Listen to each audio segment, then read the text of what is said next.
Assalamualaikum warahmatullahi wabarakatuh.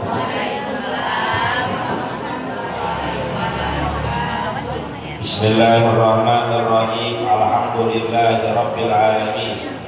Allahumma salli wa sallim ala sayyidina Muhammadin wa ala alihi wa sahbihi ajma'in, amma ba'du. Fa inna asdaqal haditsi kitabullah wa khairal hadi hadi sayyidina Muhammadin sallallahu alaihi wasallam wa syarrul umuri muhdatsatuha wa kullu muhdatsatin bid'ah wa kullu bid'atin dhalalah wa kullu dhalalatin finnar. Subhanaka la ilma lana illa ma 'allamtana innaka antal alimul hakim. Rabbi shrah li sadri wa yassir li amri wahlul 'uqdatam min lisani yafqahu qawli. Amin. Yang sama-sama kita hormati dan muliakan para asatizah, para orang tua, para sesepuh, segenap pengurus dan jamaah Majlis Taklim kaum ibu Masjid Al-Istiqomah. Alhamdulillah, siang hari ini kembali kita bisa hadir mengikuti kajian. Mudah-mudahan apa yang kita lakukan Allah ridhoi dan juga dinilai ibadah. Syukur besar harapan kita, pahalanya lipat gandakan oleh Allah Subhanahu wa ta'ala. Amin ya rabbal. Kita awali pengajian ini dengan baca suratul Fatihah. Kita lihatkan pahalanya sampaikan kepada pengarang kitab yang kita kaji dan juga kepada orang-orang yang telah berjasa wakafkan harta dan tanahnya untuk kepentingan masjid kita ini, pada orang tua kita, kakek nenek kita, sanak famili, saudara, guru kita telah meninggal dunia. Wabil khusus almarhumah Ustazah Hajjah Nikmah binti Haji Ahbas. Semoga Allah Subhanahu wa ta'ala ampuni segala dosa dan kesalahannya. Allah terima amal ibadahnya. Allah jadikan kuburnya raudhah min riyadil qubur wa bijahir Rasul. Al-Fatihah.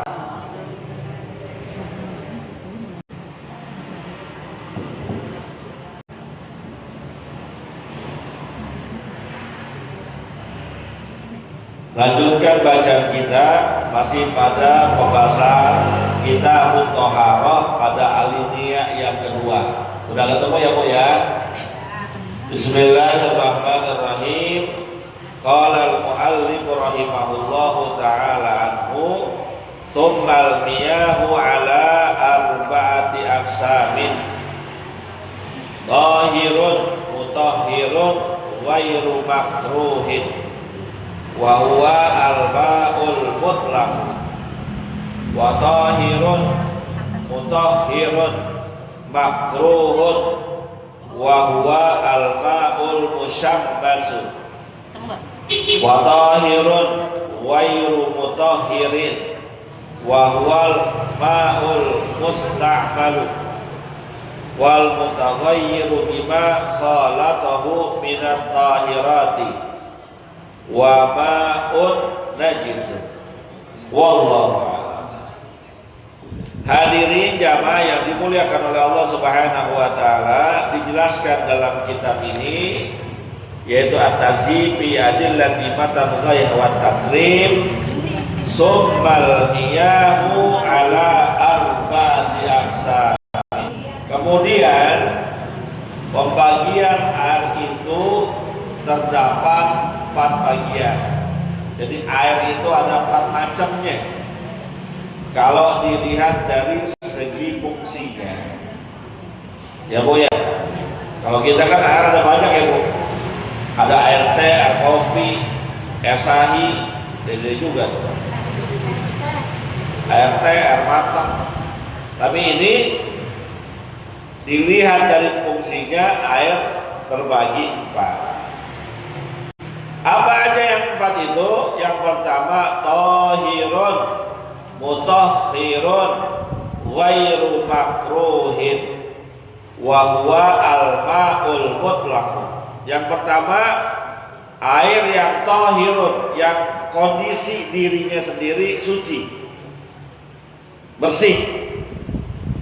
Mutahhirun, yang juga bisa mensucikan. Suci bisa mensucikan, artinya bisa dipakai untuk bersuci, bisa dipakai buat wudu, bisa dipakai buat mandi janabah, bisa dipakai buat istinja. Namanya air suci mensucikan. Suci dirinya, tapi bisa digunakan untuk bersuci.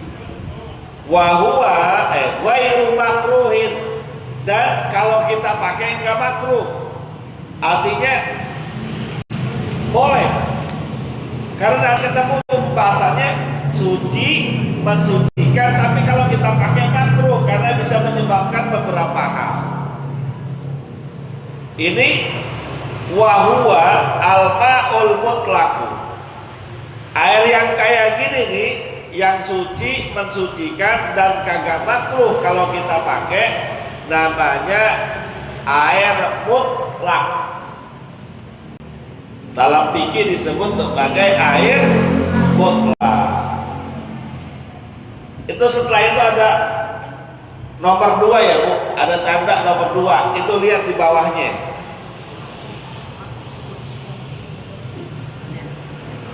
Ternyata ada keterangan wal aslu fi tahuriyatihi al ma'ul mutlaqu ma rawahul Bukhari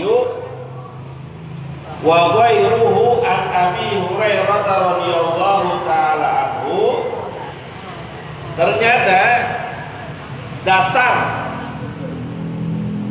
adanya air mutlak itu apa yang diriwayatkan oleh Imam Bukhari dan ulama-ulama lainnya, hadis Nabi kita Muhammad sallallahu alaihi wasallam yang diriwayatkan oleh sahabat Nabi bernama Abu Hurairah radhiyallahu taala anhu. Qala, beliau menceritakan. Siapa yang menceritakan?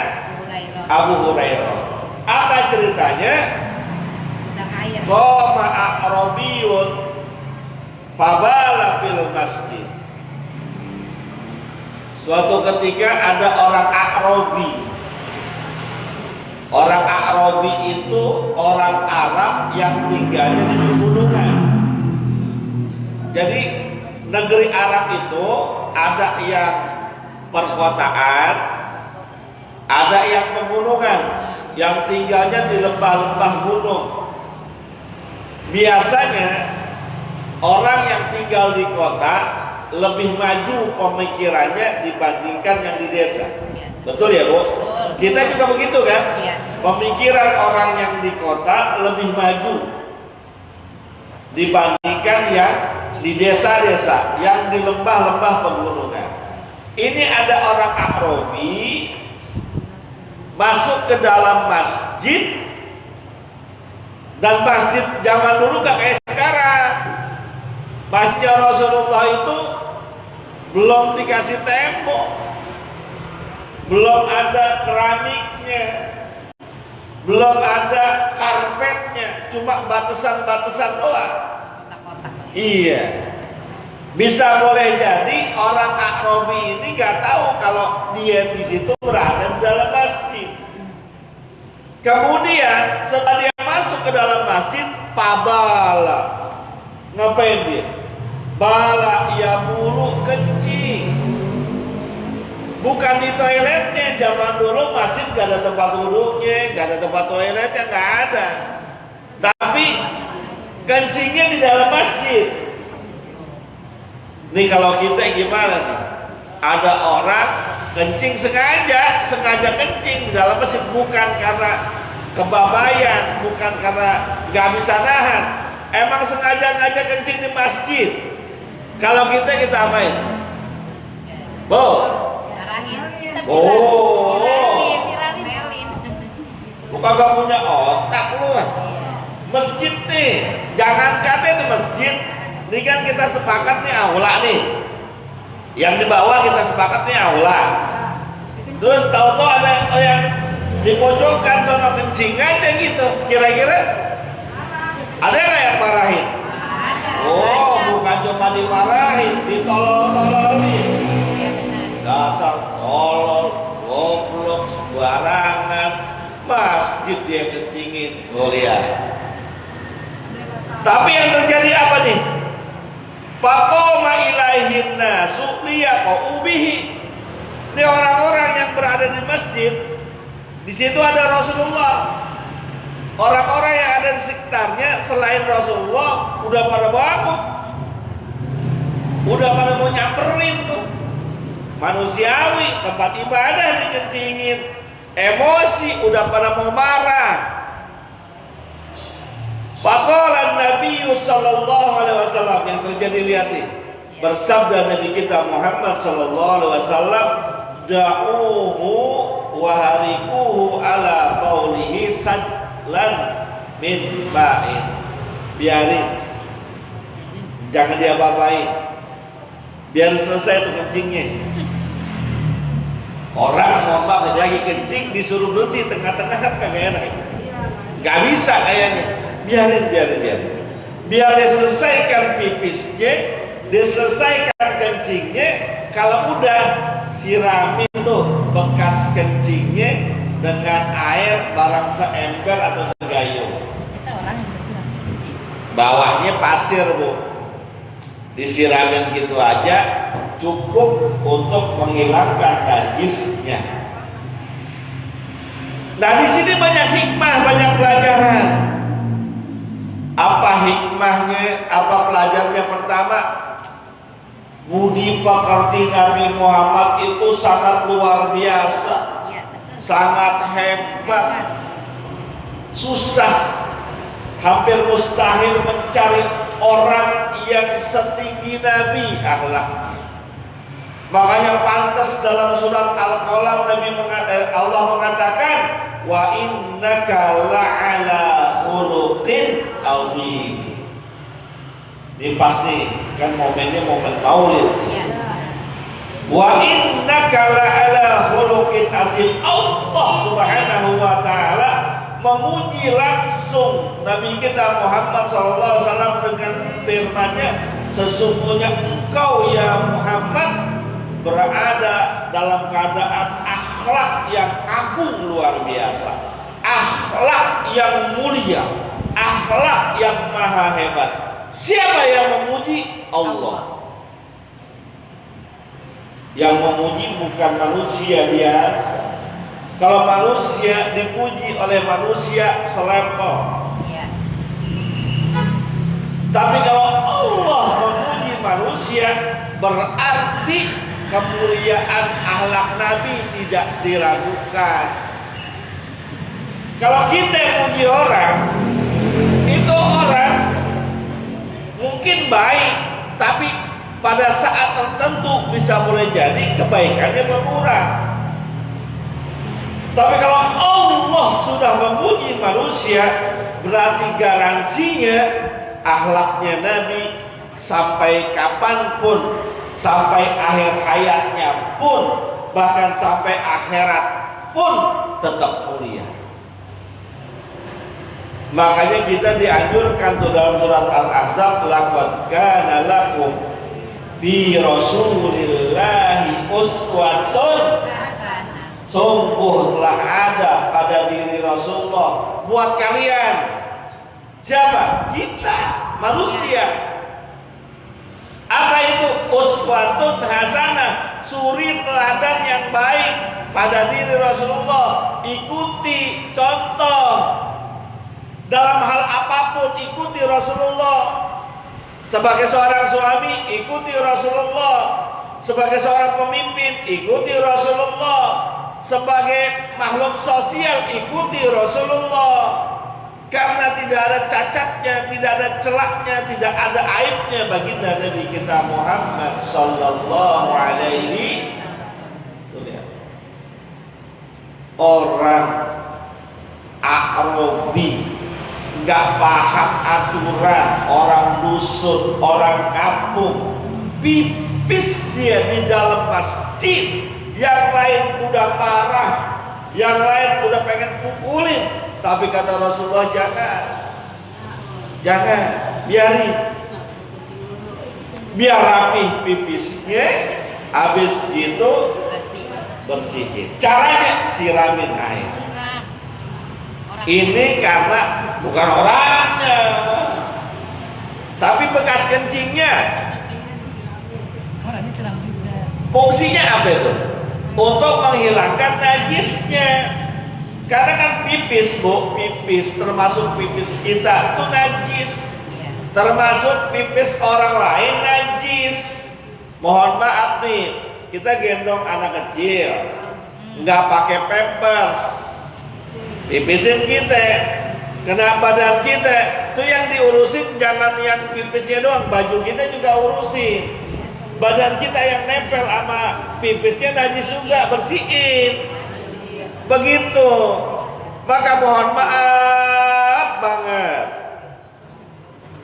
kalau bawa anak kecil ke masjid, apalagi yang masih pakai pampers, hati-hati.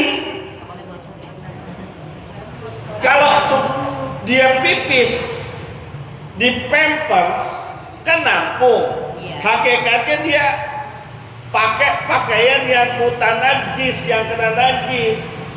Kalau nempel sama kita nempel dengan sesuatu yang mutan najis, bisa-bisa sholat kita kagak sah karena bawa sesuatu yang najis.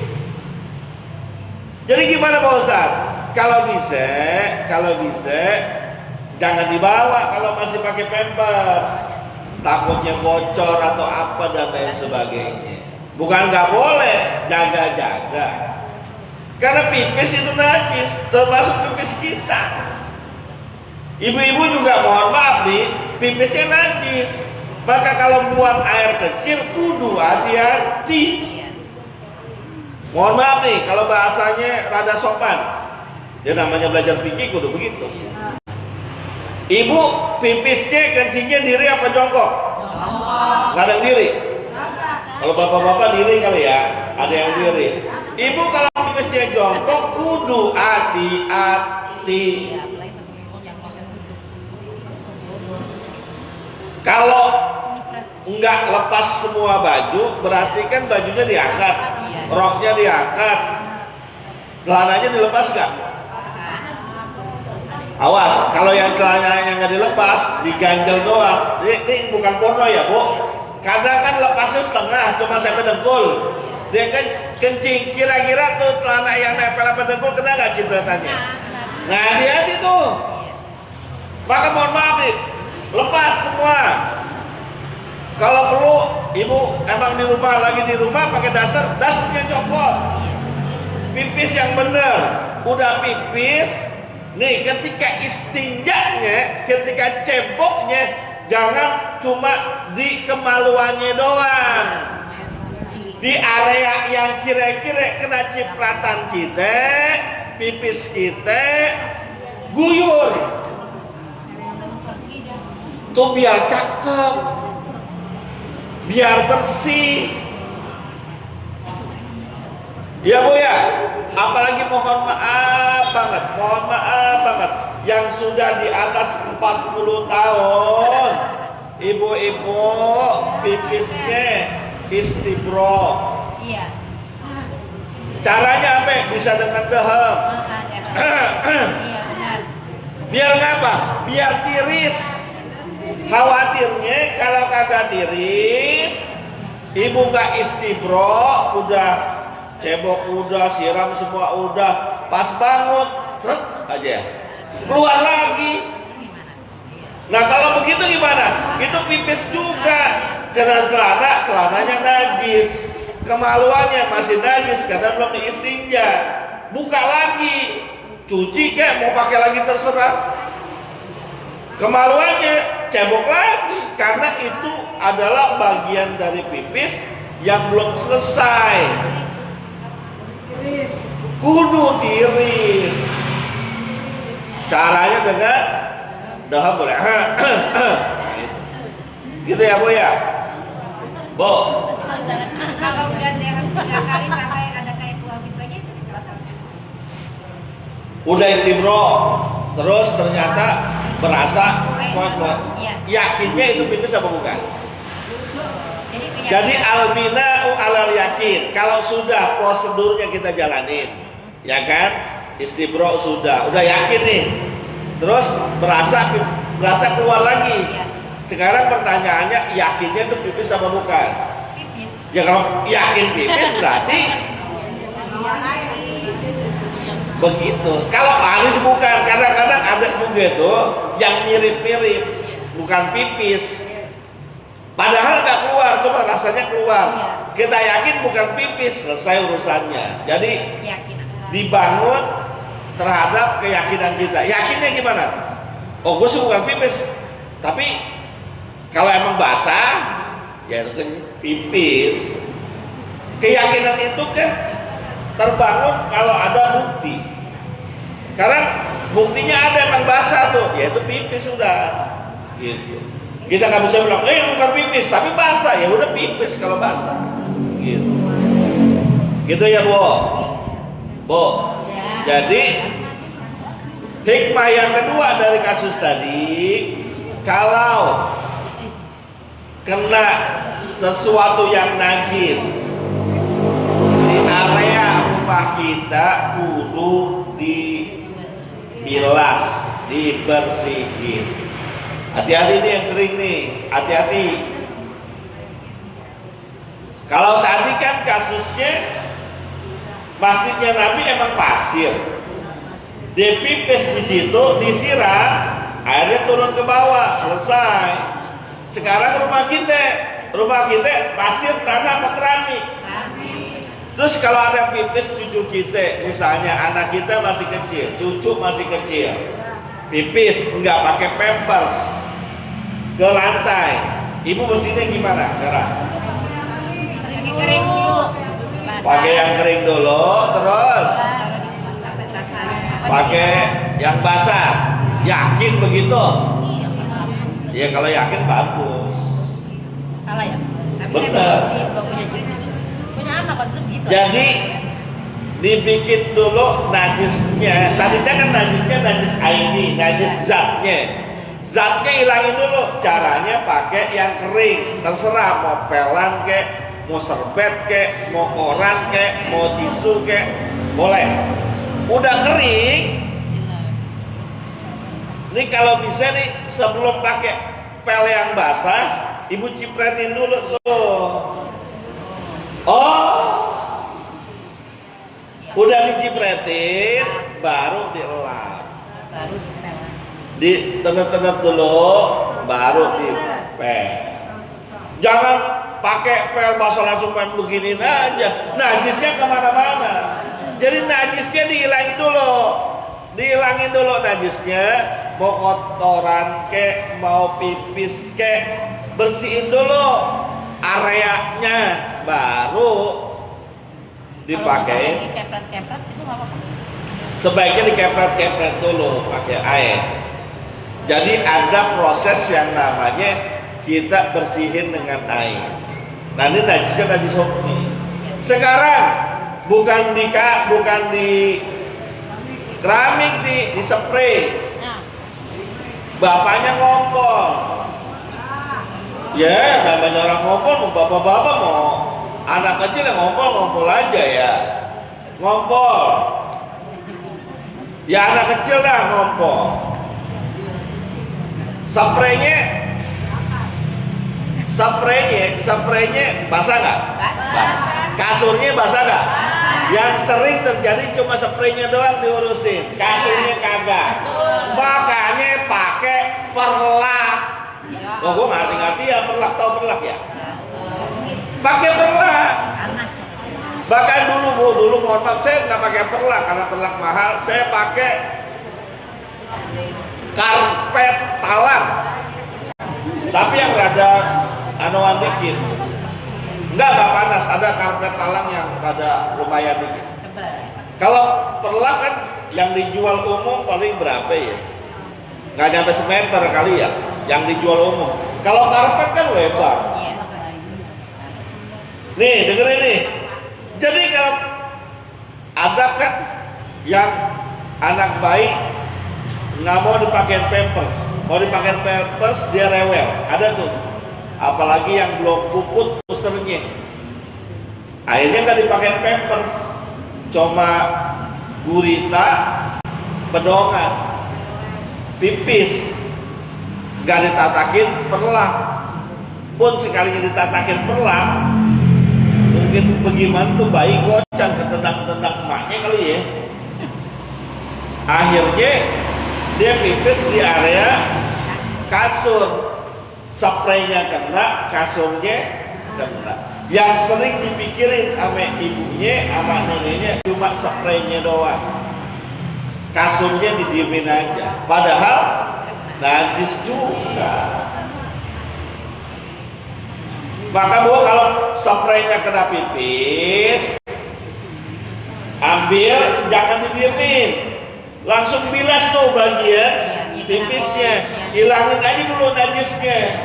Kalau ibu cuman gabungin doang di tempat cucian kotor, kondisinya masih basah, yang terjadi yang suci kena najis juga. Ini kadang-kadang membuat orang kena najis nggak sadar, gitu.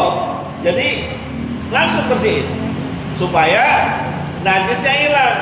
Mau dicuci kapan kayak terserah, yang penting najisnya hilang. Nah kasurnya gimana kasur?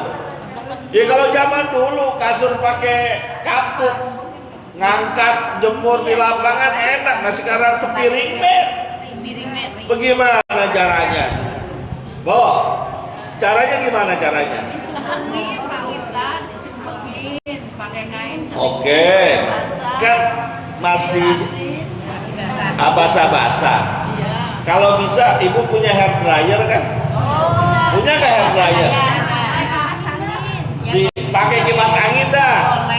Boleh. Pakai hair dryer yang agak anget-anget panas tuh, pakai hair dryer. Jadi dibuat dulu sebagai najis air, tapi ditandai dulu nih. Ini kan kasur nih, Yang kena pipis sebelah mana sini, ditandai dulu nih, gitu. Ya, dibuat jadi najis hukmi dulu. Caranya ilangin wujud najisnya, hair dryerin dulu. Udah kering, tandanya masih ada tuh. Ibu kepretin sama air. Karena salah satu cara menghilangkan najis hukmi itu bekas najisnya dikepret-kepretin pakai air. Habis gitu boleh semprot pakai yang wangi-wangi karena najis hukminya sudah hilang. Hati-hati Bu. Ya Bu ya. Bu. Kalau bisa kan ini kasur nih. Saya bilang kan kepret-kepretin. Kalau bisa kepretinnya jangan pakai tangan kita juga. Takutnya tangan kita kena najis. Semprotan itu. Nah, semprotan. Kalau ibu gosok kan ada semprotannya tuh. Pakai aja itu. Jadi fikih itu sampai akhir zaman masih kepake dan teknologi yang ada digunakan untuk menerapkan fikih. Gitu ya, Bu ya? Bu, jelas apa kagak? Paham apa kagak? Jam berapa ini? Saya perlu lihat jam. Udah jam 2 aja. Cepat banget. Hah? Setengah jam lagi beneran. Ibu mau ngaji jam 2:30? Bu, apa 2:30 mau ngaji? Kurangi 15 menit. Ya berarti nggak sengaja berarti menit. 15 menit lagi ya Bu ya. Satu tuh. Jadi pertama, air suci mensucikan dan tidak makruh kalau kita gunakan, namanya ma'ul mutlak, air mutlak. Yang kedua, watahirun, mutahhirun, makruhun, wa huwa al-ma'ul musyammas. Yang kedua, air yang kondisi dirinya suci, bisa untuk mensucikan, boleh buat wudu, boleh buat mandi janabah, boleh buat cebok. Tapi makruhun, makruh kalau kita gunakan. Kenapa? Karena bisa boleh jadi kalau kita pakai air itu mengandung unsur penyakit, mengundang penyakit. Kalau dalam fikih itu biasanya disebut penyakit-penyakit pelah. Apa itu? Wahuwa, contohnya adalah al-ma'ul musyammas, air yang terkena sinar matahari langsung. Dulu ya Bu ya, di Saudi Arabia itu kan padang pasir. Itu banyak sumur-sumur yang umum sifatnya. Tuh kalau nggak ditutupin, sumur-sumur itu tersinar matahari, panas luar biasa, kualitas airnya jadi berubah, jadi lebih jelek.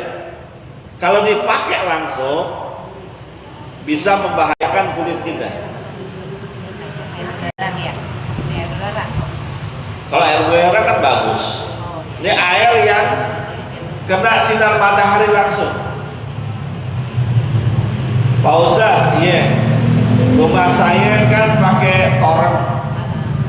Torennya toren yang aluminium tuh. Kalau siang-siang saya ngambil air wudhu buat zuhur, rada anget tuh. Itu termasuk air enak ya. Jadi bisa mandi air hangat walaupun nggak punya heater. Itu termasuk air musammas apa bukan? Air yang terkena matahari apa bukan? Sebagian besar ulama mengatakan bukan.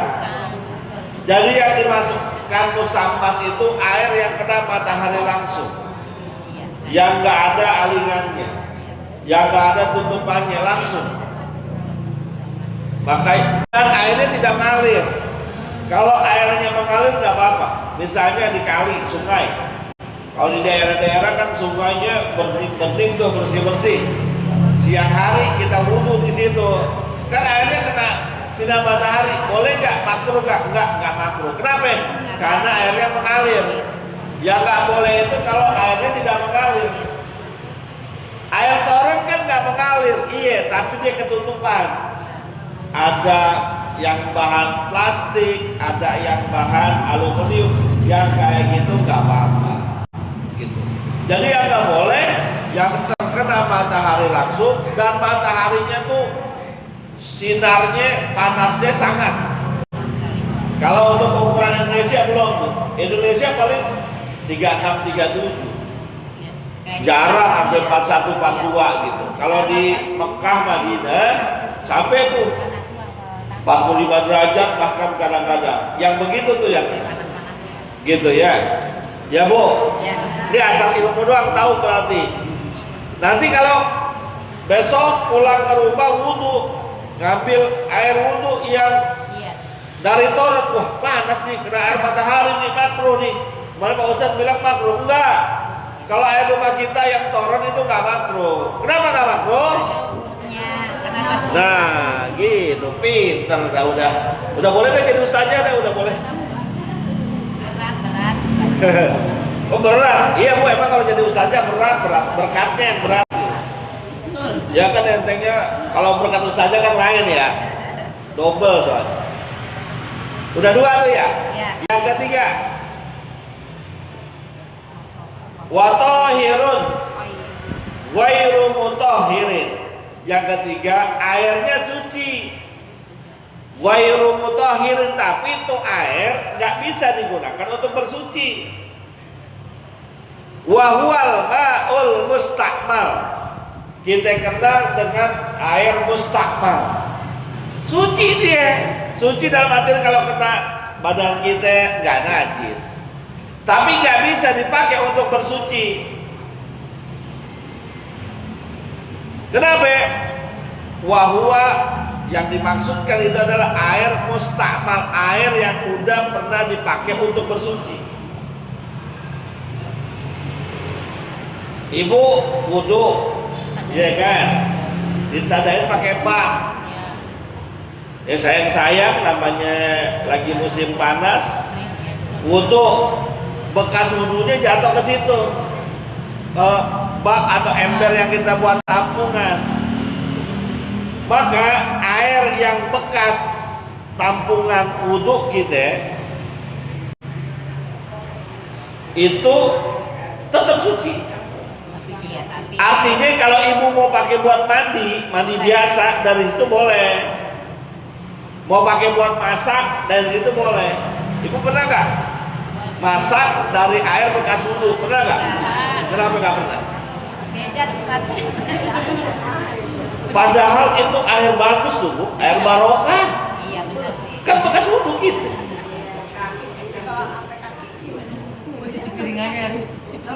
Ya kalau kakinya jangan dicelupin.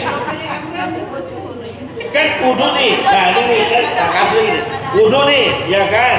Kita tadain air, wudhu, muka, tangan, pala. Terus bekas wudhu kita jatuhnya ke ember. Pas giliran kaki boleh nggak pakai di ember? Nggak boleh. Kenapa? Karena air mustakmal tuh udah nyampur apa air yang udah kita pakai. Yang kaki ya tetap pakai yang kucuran keras. Oh, usah susah, kaki saya diangkat-angkat susah, badan saya kegedean. Pakai kursi ngapain wudhunya? Pakai kursi wudhunya biar kagak jatuh. Jadi air yang udah kepake untuk bersuci nggak boleh dipakai bersuci lagi. Tapi suci.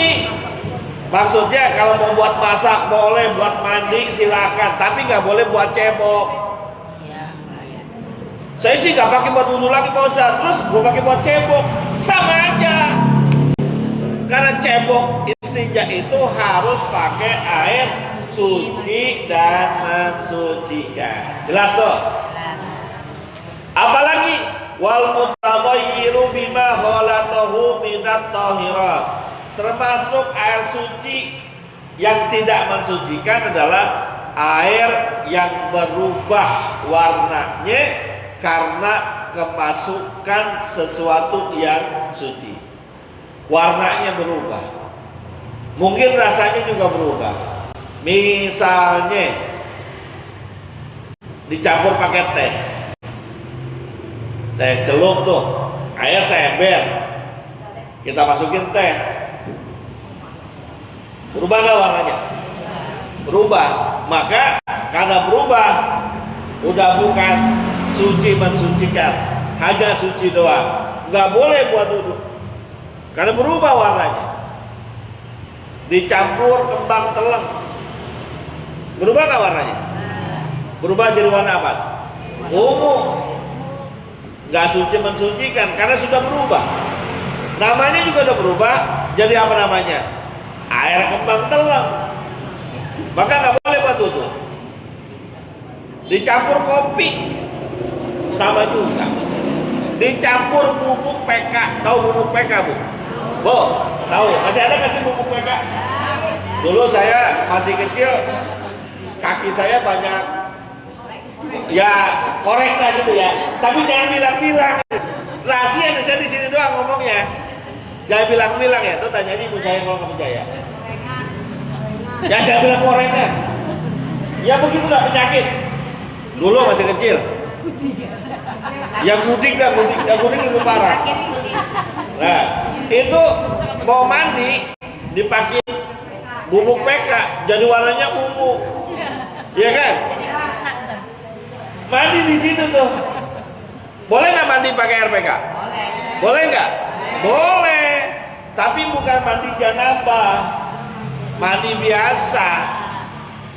Jadi kalau sudah berubah karena kemasukan sesuatu, namanya juga udah berubah. Bukan lagi air mutlak, bisa jadi air kopi, air teh, air kembang teleng, atau air PK. Nah nih sekarang nih saya tanya nih. Kalau di tukang kembang ada apa itu? Air mawar. Air mawar. Iya benar. Boleh buat duduk? Enggak. Udah bau mawar. Bau mawar. Dan udah di Boleh nggak buat duduk? karena udah diolah. Udah berubah bau, Ustaz. Udah berubah bau. Ya. Prosesnya tahu nggak air mawar kayak gimana? Enggak tahu. Nah, Pahami dulu prosesnya. Kalau cuma direndam lalu diangkat, disaring, warnanya sama nggak? Air mawar sama air putih? Sama. Berubah.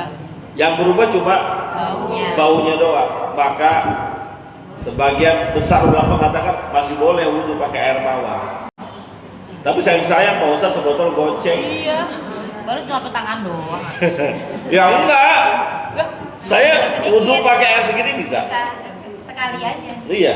Pertama sekali-sekali, yang kedua pastikan rata. Bisa saya wudhu pakai air segitu bisa. Dan saya pernah praktekkan wudhu pakai air segitu tuh. Bahkan nggak habis. Kudu belajar kapan-kapan wudhu pakai air 200 ml. Air mineral itu 200 ml kurang lebih bisa. Tapi kan kalau wajar harus segini wajar. Iya, tapi kan yang penting rata. Caranya ya. Saya pernah praktekin itu. Nanti kapan-kapan saya praktekin dah. Harus bawa air. Iya. Insya Allah bisa pakai air segitu doang. Ya Bu ya. Bu, jadi pakai air mawar boleh nggak? Boleh. Yang terakhir, wamaun najisun, air najis. Wahualladzi, yang dimaksudkan air najis itu halat bihi najasatun, yang tercampur ataupun yang terjatuhan najis. Wahwa nunal kullatain, di mana keadaan air yang kejatuhan najis itu belum sampai 2 kula. 2 kula itu pernah saya sampaikan berapa liter? 200. Ayo berapa? 11. Sekira-kira 216 liter.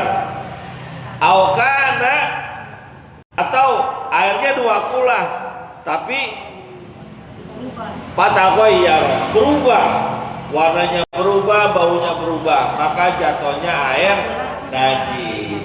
Jadi air najis nggak boleh dipakai, diminum aja nggak boleh karena najis. Misalnya nih Bu, kita ada air segelas nih Bu. Ini air segelas, kejatuhan kecoa. Lalu kita angkat kecoanya, airnya najis apa enggak? Bu, ini air nih, kejatuhan kecoa. Kecoanya kita angkat, airnya najis enggak? Najis. Kenapa najis? Karena airnya nggak sampai 2 bulan. Segini. Ini segelas. Kejatuhan kecoa, mati itu kecoa. Kita angkat kecoanya, airnya najis enggak? Najis. Kenapa najis? Karena tidak sampai 2 bulan. Nah ini juga nggak sampai 2 bulan saya minum boleh. Itu gak ada kecoanya. Tadi kejatuhan kecoa gitu. Permasalahannya kecoa najis apa enggak? Nah, kecoa najis enggak? Setiap serangga yang tidak ada mengalir darah padanya, walaupun mati kagak najis. Makanya kan pernah dengar hadis tentang air minuman yang kejatuhan laler. Bu, pernah gak dengar hadis Nabi yang ada air kejatuhan laler? Kata Nabi apa? Celupin aja ke dalam lagi tuh laler, angkat lalu minum. Kenapa Nabi bilang begitu? Karena laler adalah serangga yang tidak mengalir darah padanya. Boleh. Mendui aja. Nah, kalau gelik lain urusannya. Iya. Ini kecoa nih masuk ke gelas kita. Kita angkat, mana tuh es teh manis. Iya. Baru banget diminum. Kita angkat, kita minum, boleh nggak? Boleh. Kalau kata kita mah boleh, kata dokter mah jangan. Karena kecoa ada mengandung kotoran. Saya bicara najis, bukan bicara kotoran. Karena yang kotor belum tentu najis. Bahkan kotor itu bagus ya Bu ya. Ya rinso. Kotor itu bagus, bener. Kata siapa? Saya yang biasa. Rinso. Kata iklan Rinso. Ya Bu, jelas Bu.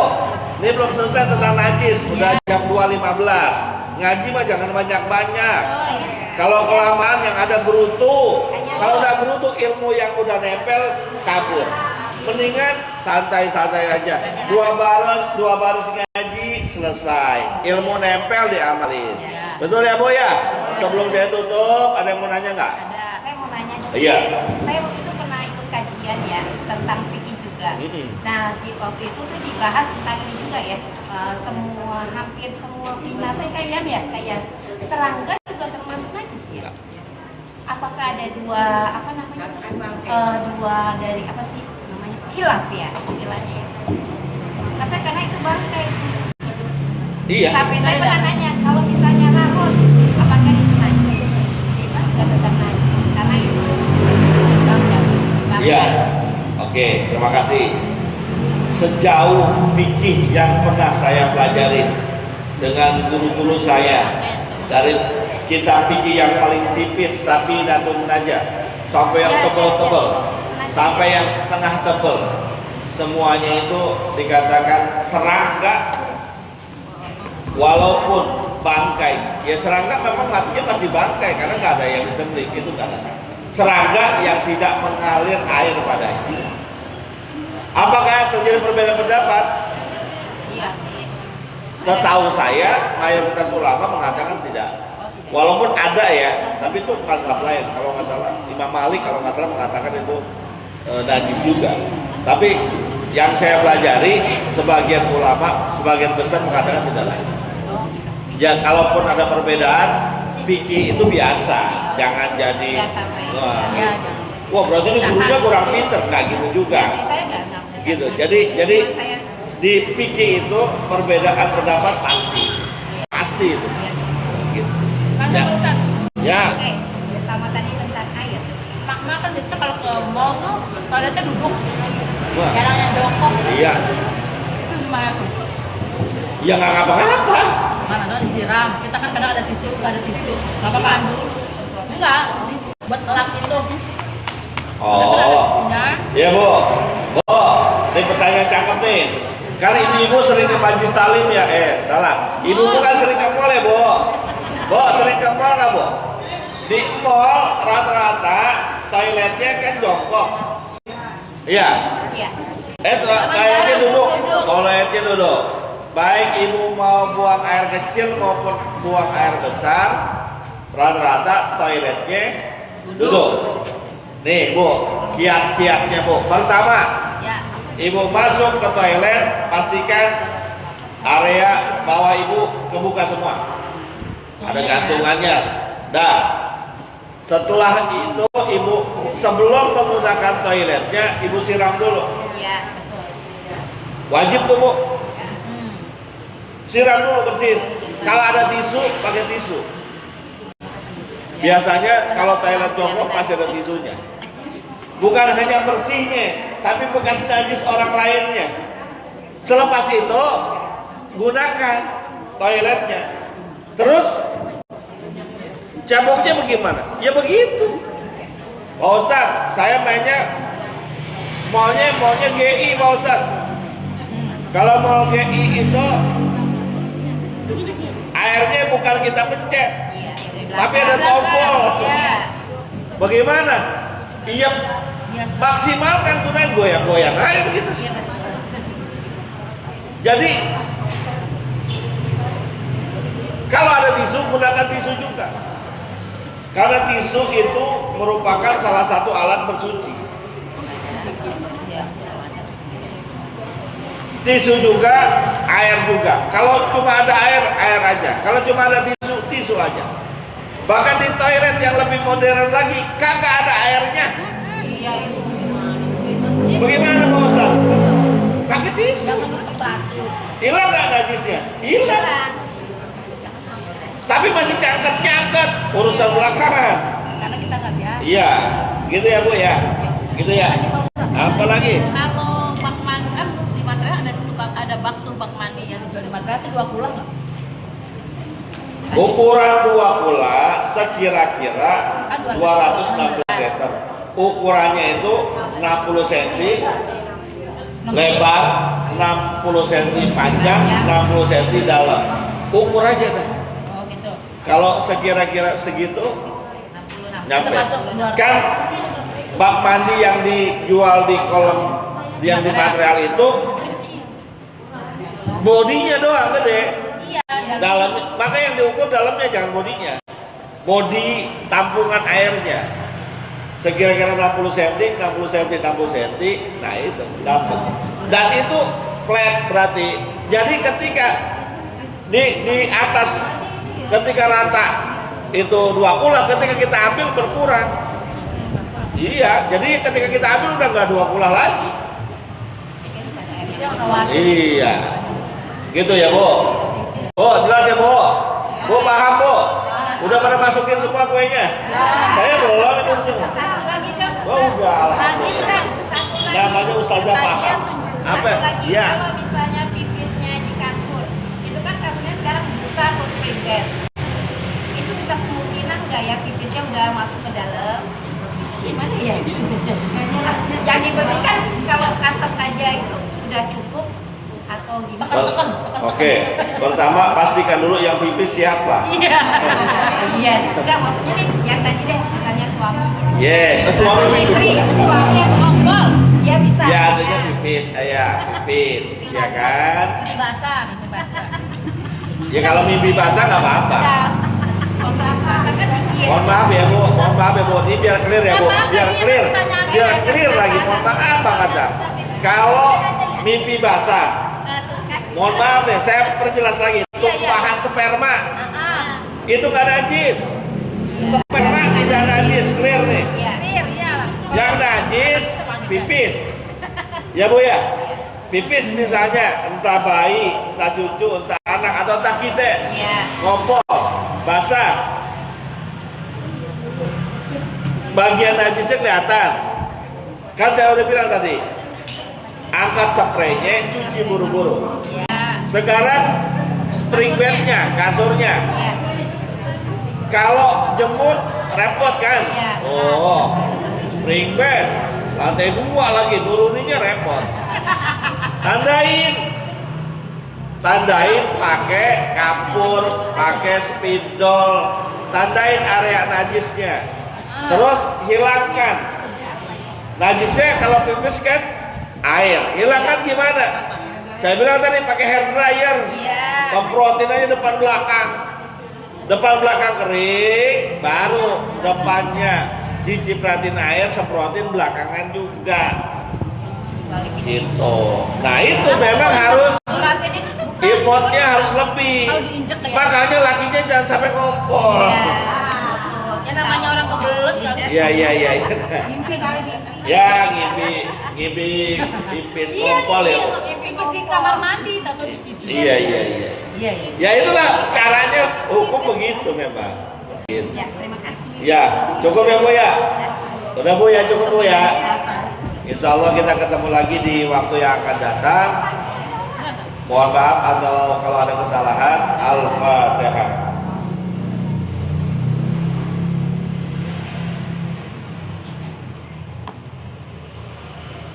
Qala Rasulullah sallallahu alaihi wasallam afdalu ma qaluhu ana wan nabiyyuna min qabli la ilaha illallah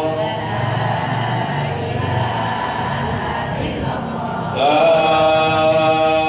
ilaha illallah la